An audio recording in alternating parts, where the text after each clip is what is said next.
Valendo, gente! Vamos lá, vamos iniciar. Não, ainda não, agora sim.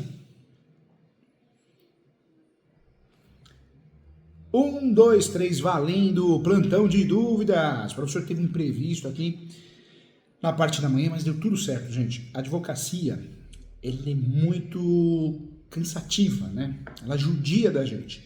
Eu falo isso porque imprevistos acontecem. Então, o oficial de justiça que aparece na porta por causa de um cliente, é uma questão criminal de uma construtora, infelizmente, é muito corrido, né? Judia muito da gente, mas também é apaixonante. Então, quero agradecer a todos os alunos pela paciência, pelo carinho, pela lealdade, tá bom? Então, um grande abraço a todos, muito obrigado. O plantão de dúvida que normalmente acontece na parte da manhã, hoje, em caráter de exceção, está ocorrendo agora na parte da tarde. Foi complicado, mas o professor conseguiu chegar, deu certo. Fico muito feliz pela compreensão de todos, pelo carinho. E lembrando que dificilmente o plantão de dúvida, nós temos alterações em relação a horários, alterações em relação a dia, mas isso acontece, mas isso é o lado bom, né, do plantão de dúvida oficina de prática, a gente consegue se ajustar. Vamos juntos, eu estou aqui com o doutor Alessandro, né, bom dia, agora boa tarde, a Kelly também, muito legal. Então teremos live sim, é hoje, é agora, nesse momento, é ao vivo. Então prepare suas dúvidas, já envie suas dúvidas por aqui. Olha o João Firmino também. Então vamos lá. Então é o plantão de dúvidas, a oficina de prática da pós-graduação em regularização de imóveis, regularização imobiliária. É a única, né, pós-graduação que trata desse assunto. Acho que é a única pós-graduação em regularização de imóveis, pelo menos a pioneira. Né? Copiar, o povo vai copiar, mas não adianta. A nossa pós é uma pós que trata de vários assuntos específicos da regularização de imóveis registral, mas também a regularização administrativa, então tratada pela engenharia. Então é de fato um tratamento cuidadoso, né, da regularização de imóveis dentro do assunto. Vamos juntos, quero muito conversar com você.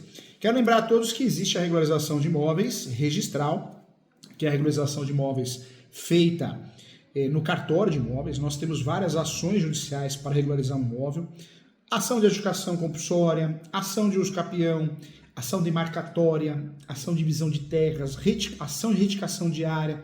Todas essas ações e muito mais, ação de nulidade, às vezes uma sobreposição de matrícula, então eu faço uma nulidade para desconstituir uma matrícula, para deixar de existir, pedindo a nulidade do registro, pedindo a nulidade da matrícula, pedindo a nulidade da averbação. Então, as ações de nulidade também nos servem. Existem muitas ações judiciais que nós podemos usar para regularizar um imóvel, né? Então, muitas ações judiciais. Existe a regularização registral, que é feita através de cartório de imóveis, tem tudo a ver com cartório de imóveis. Existe a regularização administrativa, que é a regularização no Estado, no município, na União. São regularizações diferentes, né? São regularizações que nos interessam. O mundo ideal é que o imóvel esteja completamente regularizado, tanto no cartório quanto na prefeitura, no Estado, na União, na Receita Federal, mas são regularizações diferentes e devem ser tratadas como tal. Regularização registral imobiliária e regularização registral administrativa, ou regularização administrativa, tanto faz. São regularizações diferentes. A regularização registral se dá através da regularização, sim, chamada regularização de ações judiciais, através de ações judiciais. Nós temos os meios extrajudiciais também, então eu consigo regularizar um imóvel através da escritura pública feita pelo tabelião de notas, posteriormente registrada no cartório de imóveis. Então eu tenho a possibilidade de fazer esse tipo de regularização também. Esse tipo de regularização, vale a pena a gente lembrar que a regularização extrajudicial, ela é composta pelo tabelião de notas, mas também é composta pelo registro, o tabelião de notas, o registro de imóveis, que é o cartório fim, né? O cartório que nós vamos usar para, de fato, regularizar esse imóvel. Então, nós temos dois cartórios importantes, dois cartórios interessantes, que nos interessam muito. O cartório registrador e o tabelião de notas. São os cartórios que vão nos ajudar, de fato, a regularizar um imóvel quando eu usufruo da forma administrativa, né? Ou extrajudicial. Não gosto muito de utilizar o termo administrativa, sabe por quê, gente? Porque o termo regularização administrativa dá a entender que é direto na prefeitura. Se a gente parar para pensar, é isso mesmo, né? Professor, uso capião administrativo. Está errado. O uso capião é extrajudicial. Quando eu falo de uso capião administrativo, equipara-se a REURB. É uma outra situação, uma outra função, né? Nós podemos regularizar um imóvel registralmente falando através de ações judiciais, através do sistema extrajudicial, que são as escrituras públicas, escritura pública de uso capião, escritura pública de adjudicação compulsória, escritura pública de retificação diária, escritura pública de inventário, divórcio com partilha de bens. Então nós temos várias escrituras públicas que podemos utilizar para regularizar um imóvel. Essa regularização, através da escritura pública, é chamada de regularização extrajudicial. A regularização administrativa, ela se dá através, sim, do sistema da REURB, a regularização fundiária, que é importante lembrar que esse tipo de regularização nos interessa muito. Vale a pena lembrar que a regularização é feita com a ajuda do município. Então, eu peticiono ao município, eu peticiono à prefeitura, vou peticionar, vou fazer um requerimento de REURB, regularização fundiária. A prefeitura, o município, o que o município vai fazer? A prefeitura, o município, de fato, vai analisar. A ideia é que tenhamos um setor, um departamento. Esse departamento é chamado de regularização fundiária, ou ainda comissão de regularização fundiária. Esse departamento vai analisar, vai pedir para emendar o requerimento, a inicial, com documentos, vai exigir documentos, e a partir disso, né, nós vamos fazer, sim, a emenda, a entrega de alguns documentos solicitados, planta, menor descritivo. Toda vez que a prefeitura, a comissão de regularização fundiária liberar, né, deferir, legal. Aí nós temos, sim, já um outro passo, que é a expedição da certidão de regularização fundiária. Essa certidão nós vamos pegar e vamos levar ao cartório de imóveis para registrar. Então, esse tipo de regularização é uma regularização chamada regularização administrativa. Eu vou conseguir ter o registro também no meu nome, mas o caminho inverso, eu vou na prefeitura, solicito, depois eu vou para o cartório. Isso chama REURB, regularização fundiária. É uma metodologia utilizada no Brasil e dá muito certo. Eu falo que é mais fácil você fazer REURB no Brasil do que o uso capião extrajudicial. É que a internet, né, gente, surgiram muito vendedor de curso, principalmente de regularização de imóveis, mas você vai ver o profissional não sabe nem o que está falando, nem o que está fazendo, né? Você sabe disso, quer vender curso. Acabou de se formar, sou especialista, faça meu curso aqui, os maiores honorários, o mundo perfeito. E não é isso, a vida não é isso, né?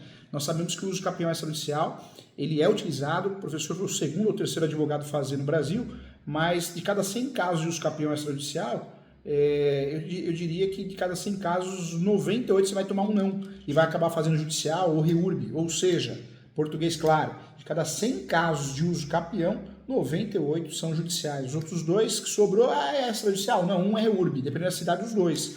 Porque você sabe que o uso capião extrajudicial tem que ser um mundo muito perfeito. E no uso capião isso não existe.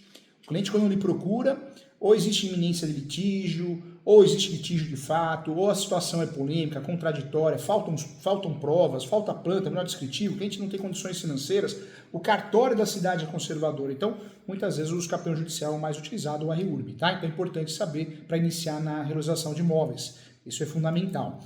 Quando nós falamos de regularização de imóveis aqui, eu trago outro ponto importante também. A REURB, ela é sensacional, o procedimento, a ideia da REURB. E volto a falar, né? Nós conseguimos fazer mais REURB em muitos lugares do Brasil do que propriamente regularização por outros meios. A REURB é um grande avanço, um avanço real. E quando eu falo da REURB, o primeiro passo é o requerimento, o segundo passo é o protocolo na prefeitura, isso é importante, e o terceiro passo que eu sempre falo, também interessante, importante e é um passo obrigatório, é você conhecer se essa comissão de regularização imobiliária existe, né? No Brasil existem muitas regularizações, ou melhor, no Brasil existem muitas prefeituras que não tem regularização nenhuma, não tem comissão de verdade. Existe uma comissão de fachada, né, gente? É uma realidade no nosso país. Ou seja, uma comissão instituída, mas são pessoas que fingem que trabalham nessa comissão. Na verdade, a prefeitura finge que tem uma comissão de regularização fundiária, a prefeitura, o município, mas na prática não existe. Isso é real. Você sabe como funciona o nosso país. É uma realidade. É uma triste realidade, mas precisamos conversar sobre isso. E se existe uma comissão fake news, né? Fake, né? Se existe uma comissão de mentira, você acha que eles vão regularizar alguma coisa? Os pedidos são indeferidos. Professor Júlio, mas isso existe no Brasil? Existe, gente. Então, é importante falar sobre isso. A regularização, através da REURB, ela é muito legal, muito importante, dá muito certo. toda vez que a gente tem essa regularização de fato instituída. Ela dá muito certo, né? A chance de a gente ter sucesso é muito grande. Então é importante falar sobre isso. Quando nós não temos essa comissão instituída, aí não tem jeito, não há o que se falar, né, em relação não tem o que fazer. Você não vai conseguir colher frutos, resultados úteis, é uma realidade. Eu trago para você, agora você entendendo muito bem a divisão, né, da regularização imobiliária e da regularização administrativa, é importante você saber que existem várias leis municipais. Nós temos a lei de regularização de edificações de cada estado, de cada município. Então, quando eu falo de regularização registral e administrativa, nós temos que ter em mente que existem muitas situações diferentes, né? Temos que ter em mente que, de fato, existem leis municipais, estaduais e federais. Então, o nosso estudo tem que ser amplo. Existe a Secretaria de Urbanismo e Licenciamento, que pode muitas vezes nos ajudar, a Secretaria Municipal de Urbanismo, questões ambientais e daí por diante, né? Outro ponto também, existem leis de anistia de imóveis, né? Todo ano tem. Então, o termo anistia, de forma comunante, de fato, ele é utilizado nos processos de regularização junto à prefeitura, junto ao município, e deve ser levado, de fato, usufruído quando necessário. A prefeitura, gente, não está perdoando as irregularidades das edificações construídas, mas, na verdade, ela está apresentando uma alternativa, quando apresenta a isenção, ou anistia, né? Ela está criando uma alternativa para uma exceção que, mesmo em desacordo com a legislação, o ordenamento territorial seja regularizado. Isso é interessante para todos, né? A lei de regularização de imóveis, ela existe, né? E existem várias leis municipais, e aí eu trago que hoje a lei de regularização de imóveis é uma lei específica que permite a regularização de edificações, e aí é importante falar da lei de zoneamento, o Código de Obras, a lei de uso e ocupação do solo. Tudo isso são leis que nos interessam para regularizar imóveis. Na prefeitura, esquece a REURB, porque a REURB nós conseguimos na prefeitura uma regularização registral, através da prefeitura. Mas existe a regularização administrativa de fato. E essa regularização administrativa de fato, nós temos várias possibilidades de regularizar o imóvel na prefeitura. Existe a regularização automática para edificações residenciais das categorias, normalmente categorias classificadas como R1, R2, né? Que são categorias de baixo e médio padrão, que constam com isenção total no cadastro de IPTU. Isso é muito comum nas prefeituras, é muito parecido de uma para a outra. Esse tipo de regularização existe, é real, essa regularização automática. E aí nós temos essa regularização dentro de categorias, residências familiares, chamadas de residências unifamiliares ou residências horizontais, como casas geminadas, não é germinadas, tira o R, tá? Geminadas e vilas, é muito comum isso. Para ser enquadrada na regularização automática, normalmente nas prefeituras, tem que olhar a lei municipal, mas normalmente na prefeitura deverá ser o imóvel, a obra, deverá ter sido concluída, de fato, e eu vou ter esse tipo de regularização normalmente apontado numa lei específica municipal ou num decreto. Né? Em São Paulo, trago um exemplo, em São Paulo é a lei 17.202 e o decreto é o 59.164. Então, cada município vai ter o seu, mas é muito padrão de um município para o outro. A isenção de IPTU, isso vai acontecer normalmente para aposentados, pensionistas, pessoas com rendimento mensal que não ultrapasse a 3 salários mínimos, indivíduos que não possuam outro imóvel e também o uso do imóvel apenas como residência. A lei, várias leis municipais determinam a isenção. Os impedimentos, né, existem impedimentos para a exigência da regularização automática. Dentro desses impedimentos, nós temos o quê? Que não serão passíveis de regularização automática os imóveis estipulados em decreto ou lei, e normalmente essas proibições são de imóveis tombados, preservados ou, né, no raio envolvitório de área tombada, em logradouros e terrenos públicos.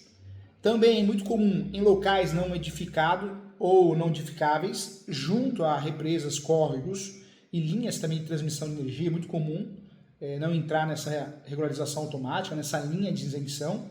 E também imóveis que tenham sido objeto de operação interligada. É muito comum também não entrar nessa linha. Imóveis que necessitem de recolhimento ou outorga onerosa também não entra nessa isenção, isso é importante. Vamos tomar um cafezinho com leite aqui, gente, ó.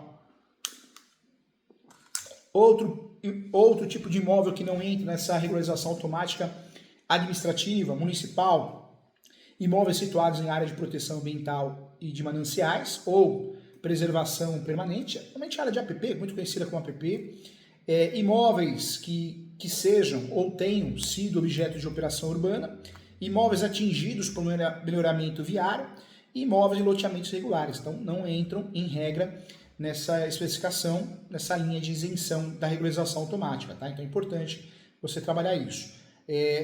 Cuidado!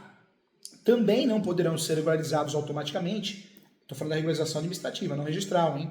As edificações localizadas em zonas estipuladas por lei. Nós temos um exemplo, a Lei 13.885 de 2004. Lembrando que é sempre uma questão municipal.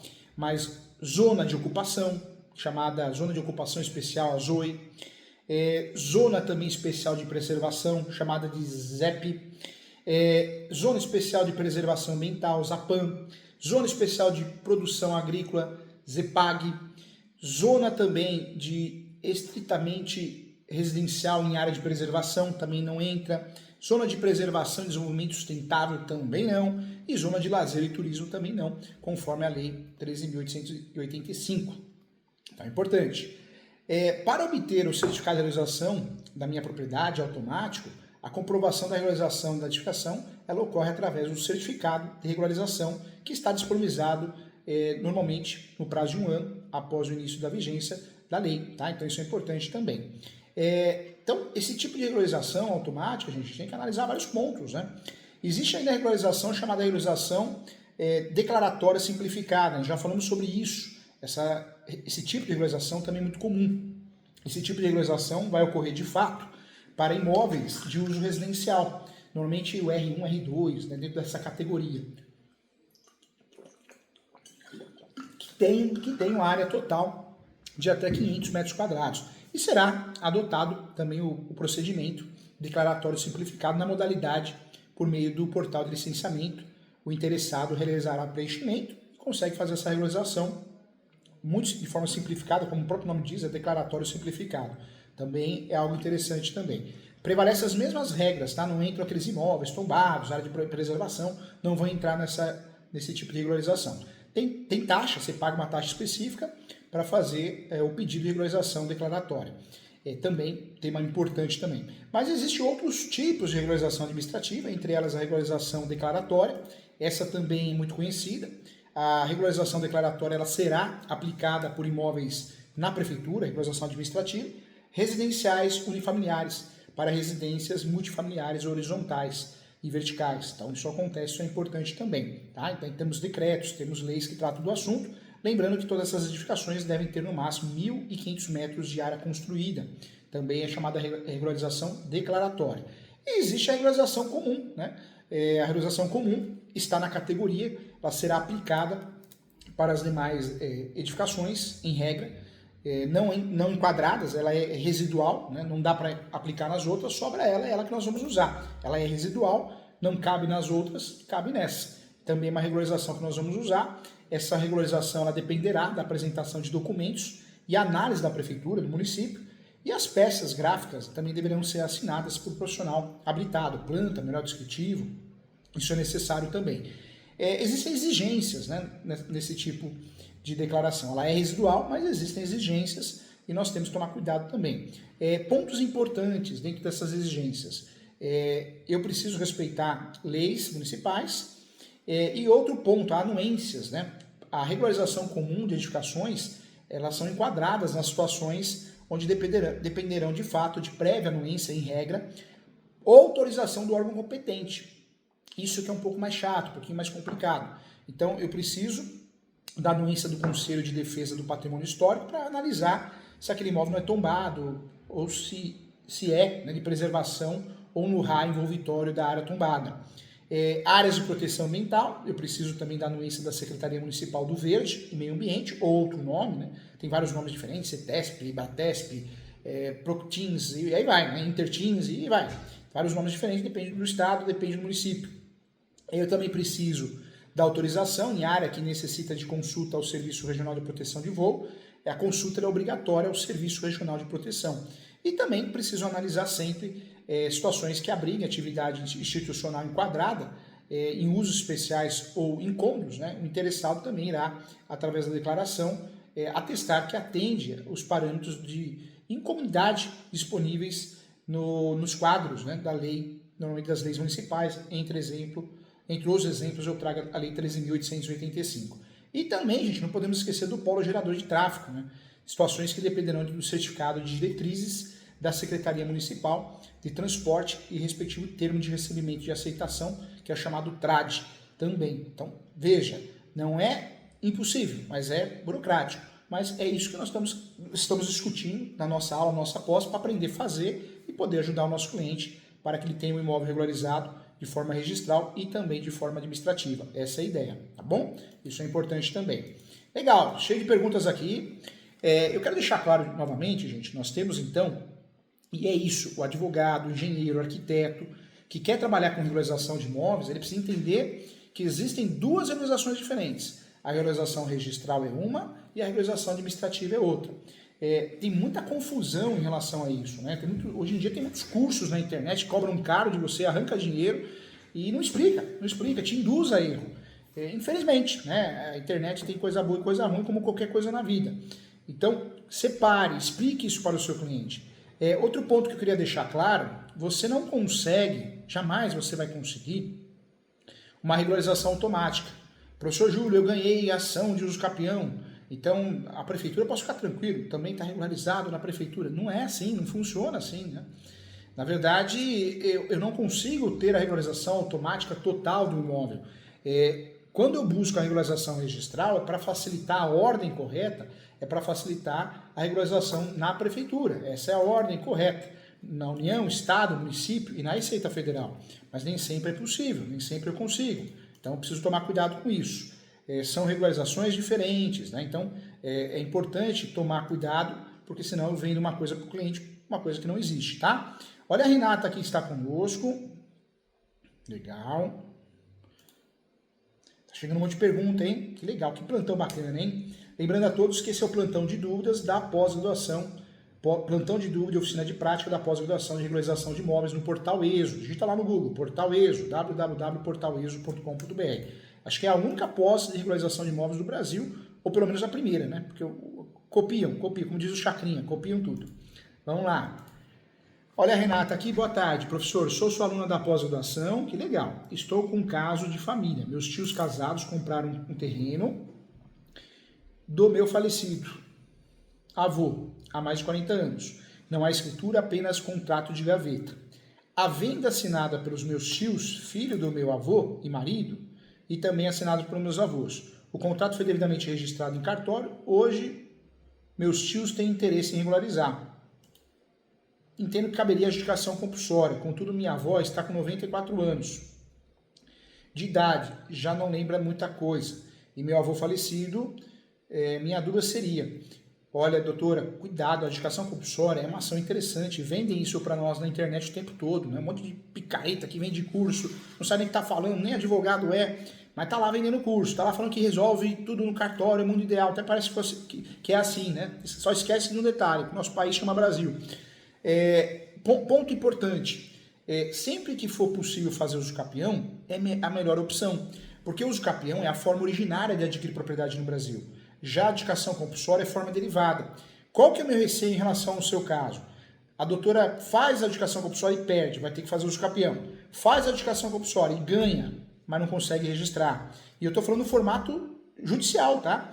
Porque a adjudicação compulsória, apesar de fato poder ser feita extrajudicial, hoje em dia nenhum cartório faz. Eu não vi um cartório que fez até agora, até o momento.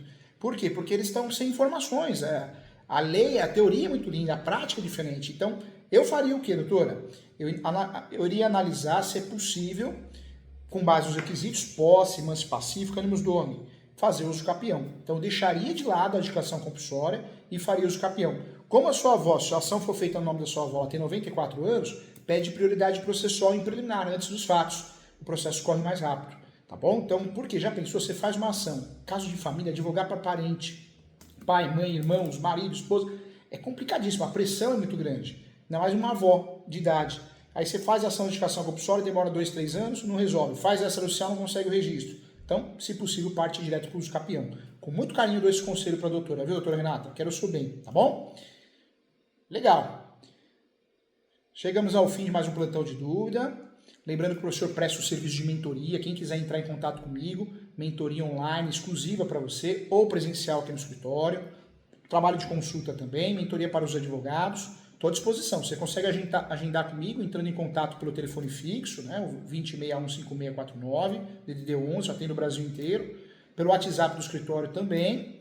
E consegue entrar em contato comigo entrando no site www.professorjuliocesarsanches ou Advocacia JCS. Você entra no site e consegue agendar com muita tranquilidade, tá bom?